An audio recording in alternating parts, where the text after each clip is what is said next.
Для журналистов Жамбылской области региональной службы коммуникации был организован пресс-тур в Моенкумский район, где в ходе визита СМИ ознакомились с работой ряда социальных объектов и крестьянских хозяйств. Крестьянское хозяйство Ак-Отау, расположенное в селе Кинес, создано в мае 2001 года. По словам руководителя Берика Дильдабаева, основным направлением является развитие племенного животноводства, а также откорм скота и производство мяса.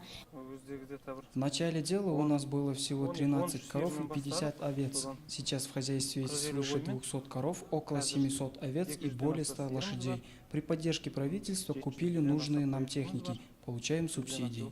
Кроме того, журналисты посетили комплекс для откорма крупного рогатого скота на 200 голов в селе Берлин. Проектная стоимость объекта составляет 10 миллионов тенге. Руководителем хозяйства является Айдар Маштаев. Открытие откормочной площадки состоялось в 2016 году. На сегодняшний день здесь производится 35 тонн мяса в год. В хозяйстве заняты 5 человек. По словам руководителя откормочной площадки Айдара Маштаева, в ближайшее время планируется увеличение объема производства.